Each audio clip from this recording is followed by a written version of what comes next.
내 모든 죄악을 지워 주소서라는 제목으로 이 시간 하나님의 말씀을 대언해 드립니다. 사람의 심리 가운데는 아주 못된 심리가 이렇게 자리를 잡고 있는 것 같습니다. 왜냐하면 하지 말라는 것은 구태여 하고 싶어 합니다. 하라는 것은 하기 싫어요. 그리고 꼭 해야 되는 일인 줄 알면서도 부담이 팍팍 돼서 더 하기 싫은 마음뿐입니다. 오히려 하지 말라는 일을 하면 스릴까지 느끼면서 재미있어 합니다.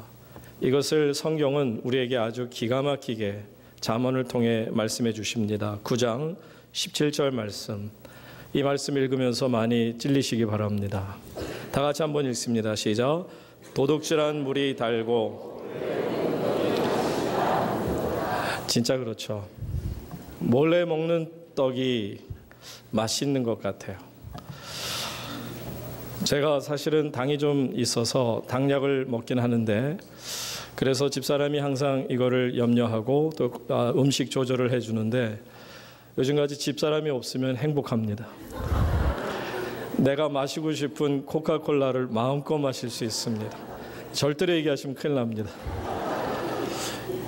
이런 못된 심리가 제 속에도 있습니다. 이것을 보면서 우리는 인간은 참 이런 못된 심리가 자리를 잡고 있구나 하는 생각을 갖게 됩니다. 여러분, 성경을 보시게 되면 성경에서는 어떻게 하면 잘 살까? 어떻게 하면 또 못 사는가? 또 어떻게 하면 건강한지, 또 아니면 또 병이 들었는지, 이런 잘 살고 잘못 살고 하는 이런 것에 대한 관심을 가지고 쓰신 말씀이 아닙니다. 이 성경에는 오직 관심이 하나 있어요. 죄에 대한 겁니다.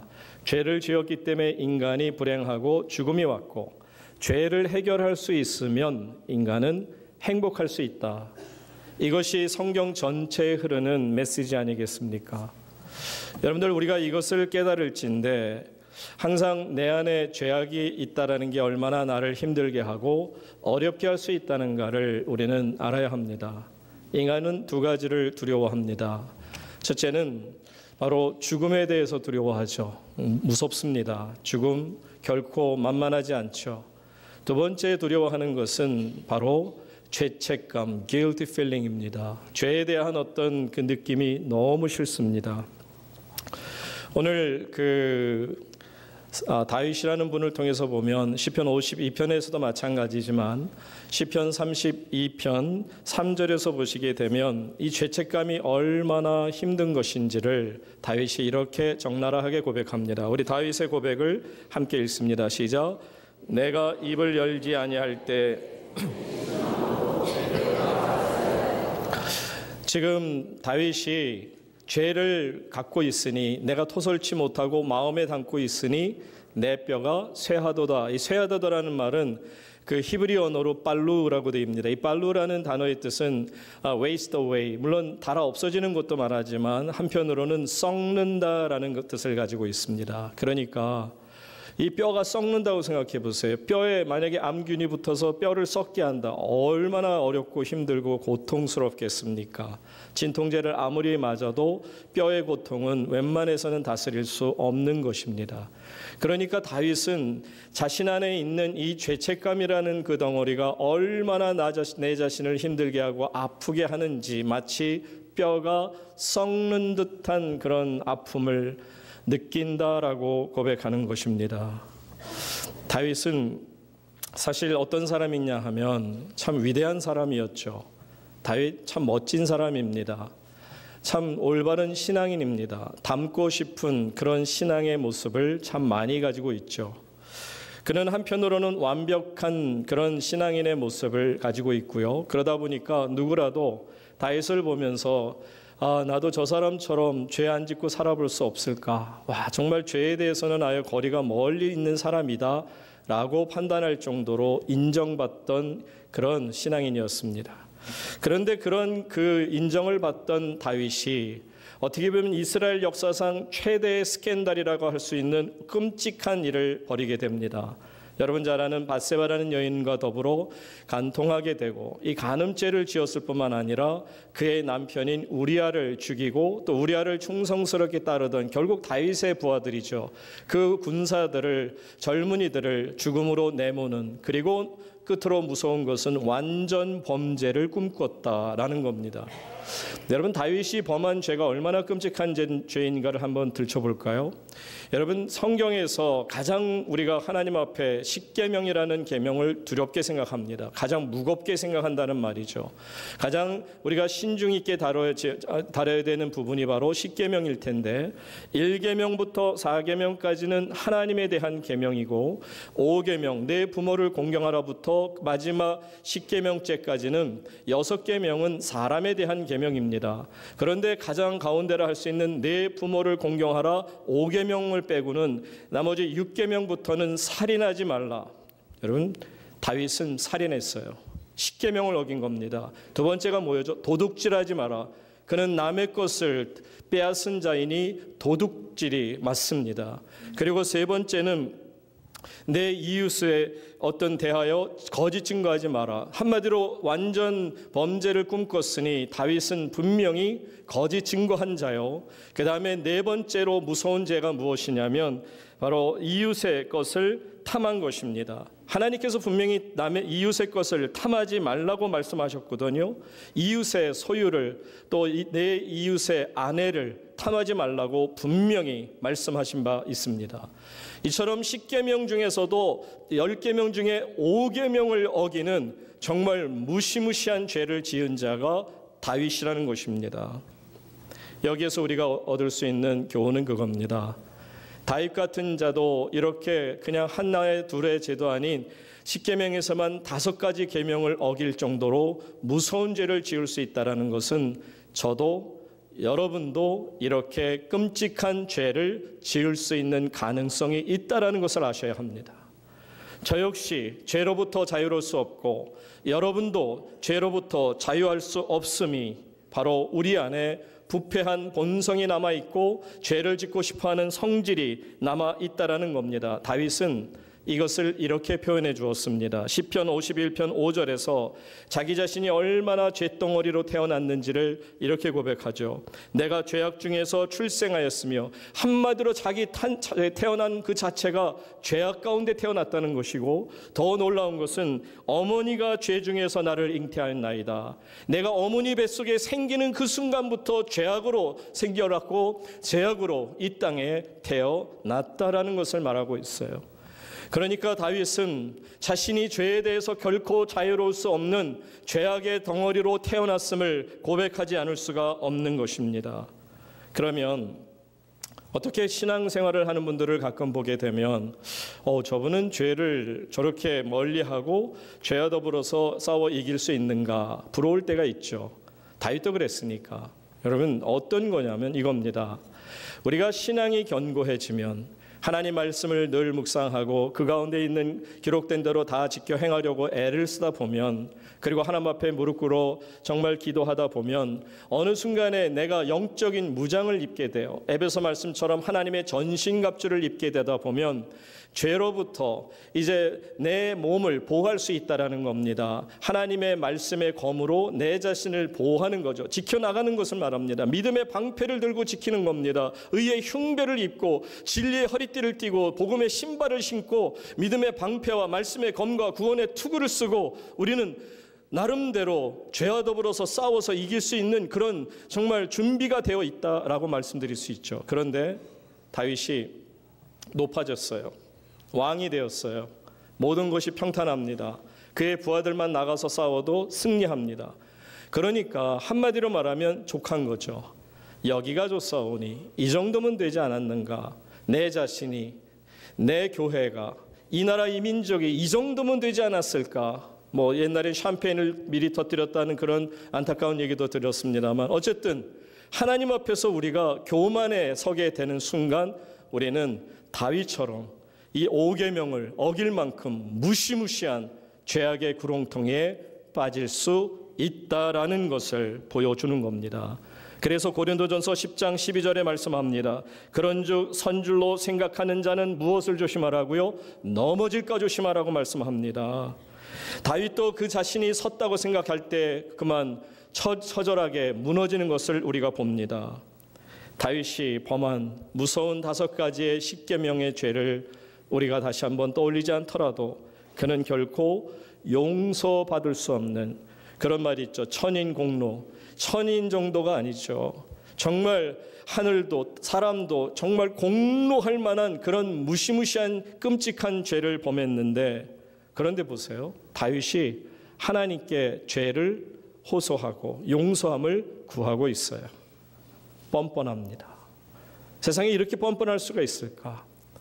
나 같으면 그저 활복자살을 하던, 그냥 아예 세상과 인연을 끊던, 죽지 않으면 두문분출해서 아예 사람 구실을 하지 않으면서 폐인으로 살아가는 게 마땅하지 않느냐 말입니다.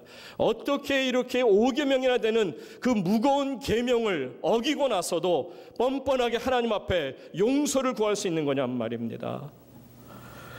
그런데 이 용서를 구한 다윗에게 결론적으로 먼저 말씀을 드리면 하나님이 용서해 주십니다.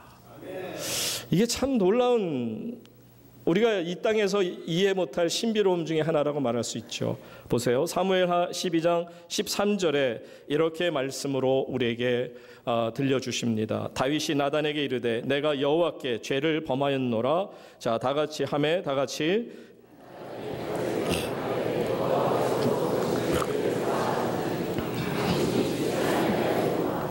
지금 나단 선지자에게 죄를 고할 때, 곧 하나님께 죄를 범했습니다 고할 때 하나님께서는 나단 선지자를 통해서 하나님께서 너의 죄를 사하셨다 대언하고 있습니다. 그러면서 너는 죽지 않을 것이다 라고 말씀합니다.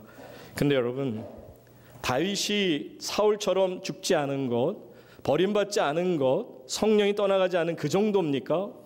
여러분, 마태복음 1장 1절에 보면 시간 수천 년이 흐르고 나서 이런 역사가 나타납니다. 다 같이 읽습니다. 시작. 아브라함과 다윗의 자손 예수 그리스도의 계보라. 세상에 예수님의 계보 위에 아브라함과 똑같이 다윗의 이름이 나옵니다. 이것은 하나님이 다윗을 용서하셨다라는 것을 뜻하는 것이요. 사도 바울은 다윗을 어떻게 평가하는 줄 아세요?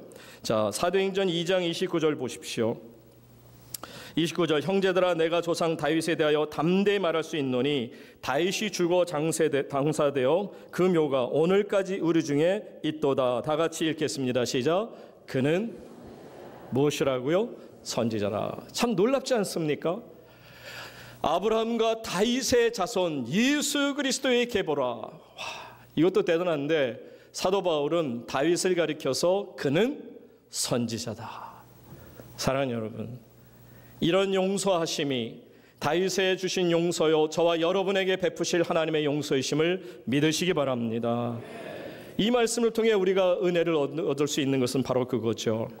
여러분, 우리는 죄라는 구렁텅이에 빠지게 되면 절망에 빠지게 됩니다.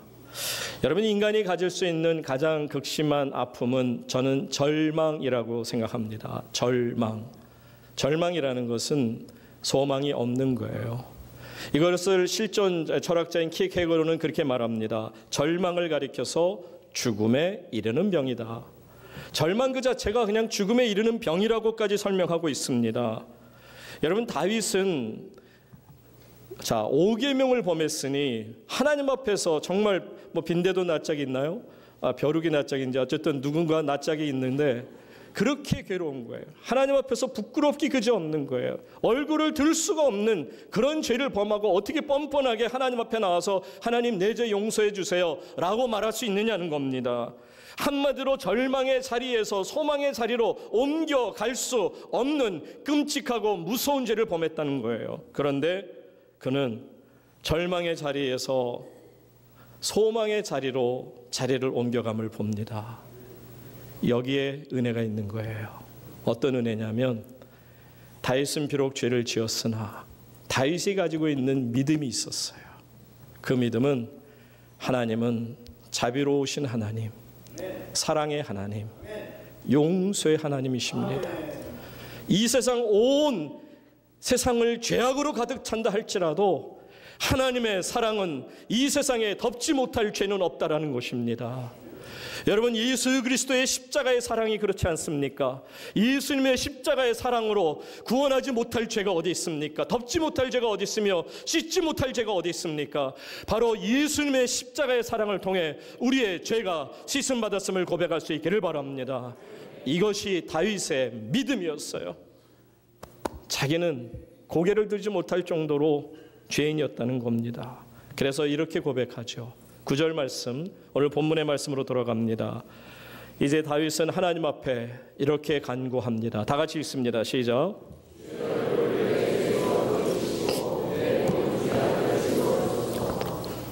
주의 얼굴을 내 죄에서 돌이켜 주십시오. 이 말은 마치 다윗은 죄를 대상이 우리아가 아닌 하나님께로만 지은 것처럼 고백하고 있는 것 같아요. 왜냐하면 분명히 다윗은 우리아를 죽였고요, 우리아의 부하들도 죽였고요, 그리고 그의 아내를 빼앗은 자입니다. 살인자요, 도둑질한 자입니다. 간음한 자입니다. 그런데 어떻게 이 우리아에게 죄를 구하는 것이 아니고 하나님 앞에 죄를 구하고 있느냐 하는 겁니다. 말씀드렸죠. 1계명부터 4계명, 5계명부터 6계명인 10계명은 그 하나님 앞에서 또 사람 앞에서 어떤 그 죄를 고하는 것임을 고백하는데, 그러니까 인간에게 살인한 거, 도둑질한 거, 간음한 거, 이웃의 것을 탐하는 거, 거짓 증거하는 거, 이런 모든 죄들이 결국은 사람에게 한 것 같지만 하나님께 한 것이다 라는 고백이 됩니다. 그런데 여러분, 이거를 잘못 해석하면 여러분 큰일 납니다. 무슨 얘기냐면, 예를 한번 들어볼게요. 여러분 혹시 밀양이라는 영화를 보셨어요? 밀양이라는 영화를 보면 거기에서 주인공 되는 분이 33살 난 젊은 엄마입니다. 남편이 죽었고요. 그래서 남편이 고향인 밀양으로 내려옵니다. 어린 아들 준이를 데리고 내려오죠. 그런데 그만 어린 아들 준이 이제 납치되고 살해를 당하게 됩니다. 무슨 소망으로 살아갈 수 있습니까? 그런데도 이 여인이 교회를 다니면서 또 목사님의 이야기도 말씀도 듣고 또 교인들의 어떤 구역 식구의 기도 또 소리를 듣고는 용기를 내죠. 그래서 감옥으로 찾아가서 자기 아들을 죽인, 자기의 소망을 죽여버린 그 살인범을 용서하겠다고 찾아갑니다. 그런데 철장을 이렇게 두고요. 여러분들 혹시 그 장면 생각나는지 모르겠어요. 철장을 두는데 그 사람 얼굴이 얼마나 정말 화난지요. 미소 가득하면서 그 살인범이 하는 얘기가 그래요. 나는 이 감옥에서 하나님을 만났습니다. 구원을 얻었습니다. 하나님께서 내 죄를 용서하셨습니다. 얼굴이 환하게 보여요. 그때 이 전도연이 주인공 그분이 그렇게 절규하죠. 본인도 분명히 하나님의 이름으로 와서 이 사람을 용서하려고 했는데, 내가 용서하지 않는데 누가 용서를 한 겁니까? 절규하는 장면이 여러분들 아마 머릿속에 남아 있을 겁니다. 여러분, 우리가 사람에게 범죄한 것을 하나님께만 해결받았기 때문에 사람에게는 해결받지 않아도 되는 겁니까? 여러분 나중에 보세요. 다윗이 정말 우리아와 우리아의 부하들을 죽인 대가를 얼마나 치르는지 보세요. 그 아들이 정말 백주대낮에 자신의 첩들을 사람들이 보는 만민 앞에서 겁탈하는 장면이 나옵니다. 자기 아들이 자기의 첩들을 그렇게까지 욕보이는 것을 하나님은 허락하십니다. 여러분, 결코 사람이 사람에게 지은 죄를 하나님께 용서받았으니 나는 아무 잘못이 없다라고 뻔뻔하게 얘기할 수 없습니다. 이거는 죄악입니다. 정말 하나님 앞에서 용서함을 받았다면요, 사람 앞에서는 고개를 들지 못합니다. 평생을 죄인된 자로 살아갑니다.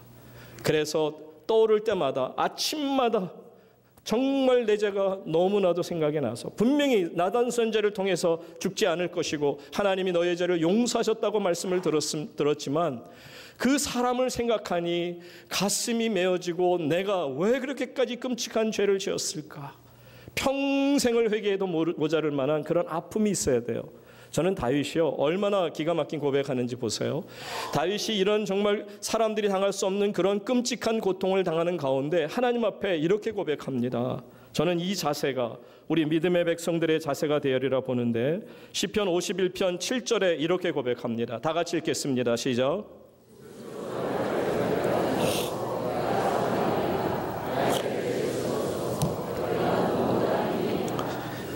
여러분, 다윗이 정말 하나님 앞에 용서받은 게 확실해요. 그는 우리아를 생각할 때마다 얼마나 가슴이 아팠는지를 오늘 우리 이 말씀을 통해도 엿볼 수 있어요. 우슬초로 나를 정결하게 하소서. 내가 정하리이다. 나의 죄를 씻어주소서. 내가 눈보다 희리이다. 여러분, 이게 그냥 하는 말이 아니에요. 우슬초로 나를 정케 하시면 내가 정하게 되리다. 여러분, 우슬초가 뭔지 아세요? 우슬초는 밭꽃나물의 어떤 밭꽃과의 그 식물입니다. 그러다 보니까는 이 나무 자체가 잎이 전 사진으로 봤습니다만 이런 가지가 있고 그 끝에 잎사귀가 큰데 넓은데 거기에 털이 많이 달려 있어요. 유난히 털이 많이 달린 그런 식물입니다. 그러니까 이 경우에 물에 이렇게 잠그게 되면 물을 많이 털이 스며들어서 많이 물을 머금게 되죠. 자, 이 우슬초라는 것은 뭐냐면 언제 쓰는 거냐면 딱 쓰는 데가 있어요. 용도는 문둥병자를 이제 정결케 하는 의식에 씁니다. 만약에 문둥병 걸렸던 자가 깨끗함을 받고 나와서 제사장에게 보이게 되면 제사장이 그를 검토했다가 깨끗해졌습니다. 그러면 이제 그 자리에서 우슬초로 산새 2마리를 잡아 피를 흘리고 그 피를 푹 적시게 되면 거기에 피가 머금게 될 때 그 머금은 이 우슬초로 그 사람에게 머리부터 발끝까지 뿌리는 7번 뿌리는 겁니다. 당신의 죄가 사해졌나이다. 당신이 깨끗해졌나이다 하면서 하나님의 이름으로 7번을 이렇게 피를 뿌리는 장면입니다. 그게 바로 우슬초예요. 그러니까 지금 다윗이 무엇을 얘기하는지 아십니까? 자기의 죄가 문둥병과 같은 죄라는 거예요. 당시 문둥병은 지금과 다릅니다.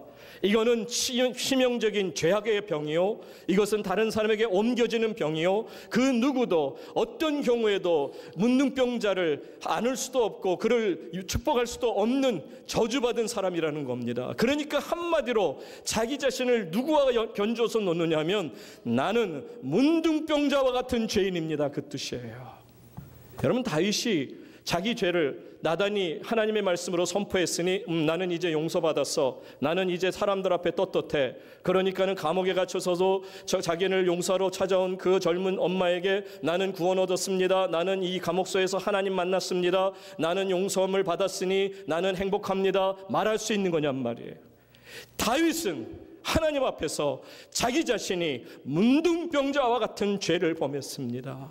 이 자가 문둥병자입니다. 그러니 하나님 나를 정케 하소서. 여러분, 강도가요, 예수님의 십자가 옆에 달렸던 한 강도는 죽기 바로 직전에 라스트 미닛에 주님 나를 오라 하소서. 그랬더니 주님이 오늘 내가 나와 함께 어디에 있다? 낙원에 있으리라. 구원 얻잖아요. 얼마든지 30시간은 정말 우리에게 주어져 있는 귀한 시간입니다. 내일 성령신 예배 오시기 전까지 더욱더 하나님 앞에 회개함으로 이 한 해를 깨끗이 보내고 하나님이 내게 허락하시는 새해를 맞을 수 있는 저와 여러분 될 수 있기를 주의 이름으로 축원합니다.